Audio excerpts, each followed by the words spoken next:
Welcome.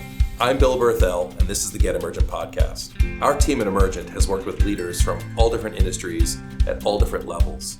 And if there's one thing we've learned in the 20 plus years of our business, is that leadership is a continued conversation. We're glad you're here. So Ralph, we talk a lot about being open as a leader, really having that mindset of openness. And I'm excited to talk with you today more about that because I think we like to think we're open, but we probably have a lot of work to do in that space as well. Just the very fact that that statement, we have a lot of work to do, indicates we are open. I hope so. Yeah. But I think in order to make connection, in order to continue to evolve and develop, you need to be open. And I don't know where I read this, but I've kind of adopted it and customized it for my own. This idea of being open to everything, attached to nothing, knowledgeable in something. And I think we're knowledgeable in how to develop. And part of developing and evolving requires us to be open. It's the open to everything that might get some folks bristling, right? How am I open to those things that, they're just wrong, or they're just really painful? So maybe a couple distinctions we got to make. So I like what the Jesuits did with, instead of judgment, it's discernment. Yeah. And so discernment requires wisdom. And wisdom requires an openness to learning about something. It doesn't mean that that's your preference. Right. But you're open to considering why it might be someone else's. So I think even the words, right, put people off. They could. How can I be open to that? I'm not for that. Right. Well, I want you to be open to considering why someone else might be.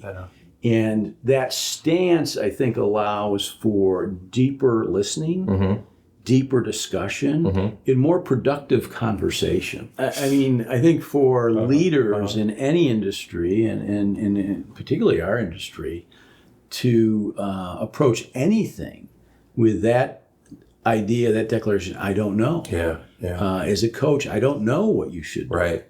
What I'm hearing or what I'm understanding is this, but what do you think you should do, right? Because it's I think this is an Eckhart Tolle quote. It's in the not knowing, that the knowing emerges. I love it. And so I think the openness is an invitation to co-create a solution that is better. So this isn't a false ignorance. It's not like putting up some type of claim that I don't know as a tactic. No. This is truly, with your own self-awareness, being able to say, I don't know, or I don't know enough about that yet. Yeah. Right? It could be, I don't know enough yet. We were talking about the phrases of Chuck Norris before we got on, right? And I was thinking about, there's certain phrases that I have latched onto over the years. And one of them was during my undergraduate years at Siena University. And a friend of mine said, there's one thing that you'll always know, and that's that you'll never know. And because you'll never know the whole thing about a situation. There's always more. So it doesn't mean you don't have knowledge, but it's this digging. Maybe bringing up Covey, our paradigms. I think our paradigms, our mental maps of anything, are at best incomplete. Right. And at worst, wrong. And so one of the reasons we want to be open is we want to have a more complete paradigm so that we can make better choices. How would we be more open in how we look at time? Well, I think we would look at it less in a linear fashion. Less linear. Yes. And, I think when in more, the metaphor of the compass, rather than the clock. So if we're moving in the right direction and we're making progress, why is this meeting only an hour? That's an artificial construct. 100%. And so let's be open at the time of reaching the ending time to continue. And so I think that's being open to everything, attached to nothing. And the knowledgeable in something is that we're making really good progress. And we ought to stay with this.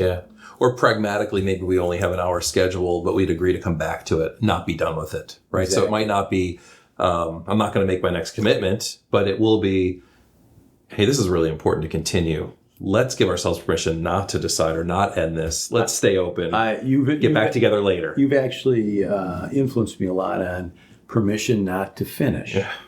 And so that keeps it open. Yeah. And I think when we use the artificial construct of a particular time end, that we don't give ourselves permission not to finish, and so we close. Yeah. We close maybe it prematurely. Yeah. So I think the applications for this are, but when you talk to somebody who's open, who considers something, they're actually more enjoyable to be with. There's an energy about them that's receptive. Right. And it allows, I think, me to be more open, more vulnerable. Sure. I think I would use that word. Less armored up. Mm-hmm. And so now we're having a more authentic conversation. Mm-hmm. And if I can just reduce my, just lightly grasp something as opposed to tightly grip it, that's the less attachment. Yeah, absolutely. Right? And it doesn't mean I don't have a preference. It doesn't mean I'm not moving towards an intended outcome, but I think it's how you move towards that outcome. I think Michael Singer said that, why would we expect this moment right here, to be any different than it actually is? And so part of being attached to a particular outcome creates a tremendous amount of resistance and wasted energy. Yeah. Because this moment is exactly how it is supposed to be. Absolutely. And if we can be open to that, if we can experience it, we will probably be more resourceful throughout the rest of our day in our time here. There was a Harvard Business Review article, it might be over 25 years old now, and said, do you know why it's difficult to teach smart people to learn? Mm-hmm. Because they've been successful with how they've done it all along. And so this idea of now saying, let's look, let's break the box. Let's look outside the box. Let's break the box. Why would I want to do that? And so that's not open to everything. Yeah, I think I've heard the similar analogy with the second championship is the harder one to win, because the success of the first championship of a sports team, right? You may lose track that everything has actually changed. Exactly. Right. And you might choose to do it the same way you won the first championship. So and it's actually the second one that's harder. Change is the only constant. And I think, when you go back to the question you asked a few minutes ago, as leaders, how do we help our people be more open? I think you have to make it a safer environment. Yeah. One of the reasons people want to control things is because they're afraid. Sure. Right. So that gives them the illusion, right, of control. But things are still changing, and so if we can make it safer for people, if we can talk about experimentation, if we can take the growth mindset, we talk about the mindsets of transformational leaders, possibility thinking. That's an openness, right? That's exponential thinking. Absolutely. So you mentioned knowledge. You mentioned open, detachment, knowledge. I think a lot of us think we know. Well, we do know a few things. Yeah. But but how much could we possibly know about any given topic? Yeah. So, I like to read a lot. You like to read a lot. And I've got a lot of books. And I remember one day I was feeling quite full of myself. We were in Barnes & Noble. Actually, Rennie was with me. And I'm looking around, and he said, yeah, Dad, just look at all the books you haven't read. You think you've read a lot of books on the topic that you have a fair amount of knowledge on. Right. And so that was humbling, right? So there's a fair amount of humility. So I think I think we know, and there is more to know. Absolutely. And that's what openness brings us. So I like the word better than best. When people talk about the best year ever, that ain't, what about the next year? Right. And so this idea, if we can think about, let's approach things as how do we get better? I may know a lot about the topic of leadership and coaching, but I don't know nearly enough to declare myself complete. Yeah, and I think what I hear maybe Rennie pointing out to you at the bookstore is maybe an aisle 2 or over from a leadership reading you may know even less about. Yeah, I've been fortunate enough to be in the business of consulting and coaching for almost the last 40 years. Yeah. And even if you took a 50-mile radius around Syracuse, even though I've traveled all over the world, I'm still impressed with companies I've never heard of. Yeah. and how they've stood up these products. And so, you think what do you really know? Even if you know a lot about a particular topic. So it's really staying open to that learning, staying open to that experimentation, staying open that there is a different way, a better way. Yeah. But probably never a single way. Right. The way. Right.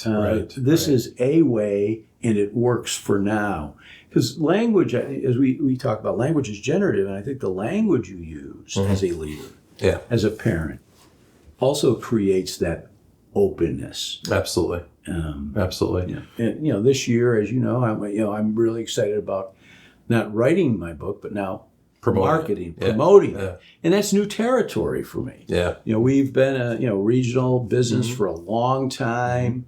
We don't really market more than regionally. At one time when I first started, I didn't have my phone number in the phone book. There wasn't this need to actively promote. Right. But right now, some of our listeners are going, "What's a phone book?" Yeah, that's true. I forget about that. But the idea of being open to things I've never even thought of. Yeah. But that requires you to bring in new people. But you need to be open to that. It requires you to invest. You need to be open to that, right? And so what got you here won't get you there. Yes. And so exploring and treating it as an experiment and being curious about what you can learn and then how you can apply it and even bring it back to the core business. Yeah, I love that. I love what got me here won't get me there. Yeah. Right. I do hold on to that personally, right? That's one of my favorites. And I think the lines like that, create an openness. I think finding lines in your business or values that what will keep us growing, what will keep us scaling, and what's the language that keeps people focused on an open mind. Absolutely. And I think that's where I think we could solve many of the challenges that we have in our organizations, in our communities, in our country, in our world, if we were more open to the both and, to the balance, to the energies and the upsides of these opposites. Jonathan Haidt says it really well in The Righteous Mind. It does not mean giving up your values. It does not mean giving up your past. But it does mean detaching from those for a moment so you can be open to understanding the other. Well, so openness helps get to context. Yeah, I like that. So one of the things that if you spend, and I don't think you do, but if you spend any time on social media, very minimal. Good for you. Doom scrolling. What many comments lack is context. Oh, absolutely. And so the openness, gives way to context. Yeah. With more context, your perspective has changed. Yeah. There's a line in the Course in Miracles that a miracle is a slight shift in perception or perspective. And the way that you get that is by being open to another, inviting. But and I think this is not just tolerating, right? You said this earlier. We need to invite that level of openness. We need to invite that different perspective. Yeah. And genuinely invite it and genuinely be with it and not feel so obligated to respond immediately. It's reminding me of an episode we did a while ago of the leader as the host, right? You invite others into a space, whether it's a party, whether it's a dinner, whether it's a meeting. I'm inviting my team in as leader. I'm hosting, right? I don't have to be the expert. I'm creating a space where people can really come together. Being that leader as host is an open function. It's opening, right? Yeah. And so that's the idea of the balance, right? It's book smart and street smart. Yeah. And people usually talk about them as either or. Right. We need both. Right. Yeah. We need to have the grounded theoretical knowledge, and we need to be able to practically apply it. Absolutely. And that requires an openness. And usually people talk about, well, I have common sense. I'm pragmatic.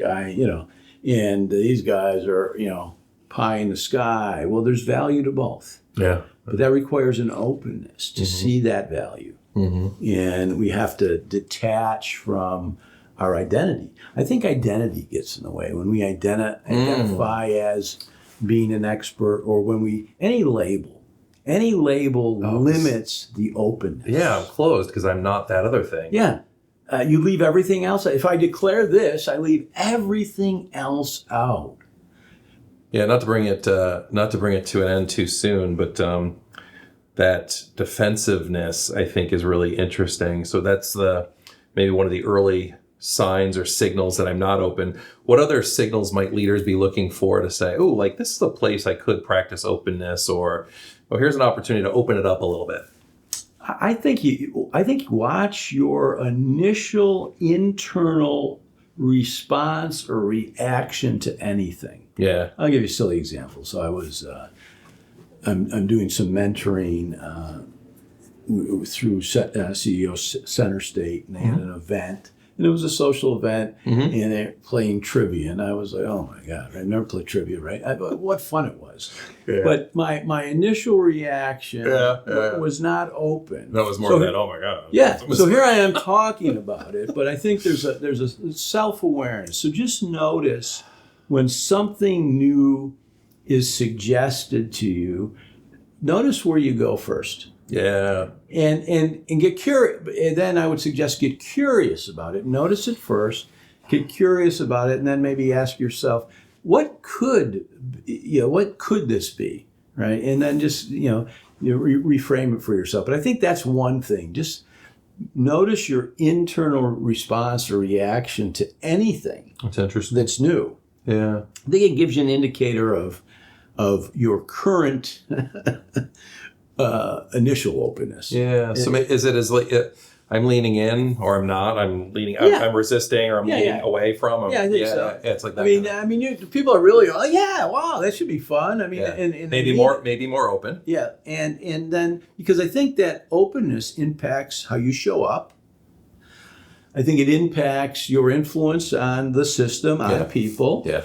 And so you're going to go guarded, and and I'm driving home and saying, "Geez, I've never played trivia before." I don't want to, and all this self-talk, which is not open really, because it's too tied to identity. So what I think they're different things, and I don't think they have to be big things, right? Either, right? There can be little experiments. I remember the experiment of eating. Learning to eat with chopsticks, and so just being open to making a mess. Yeah.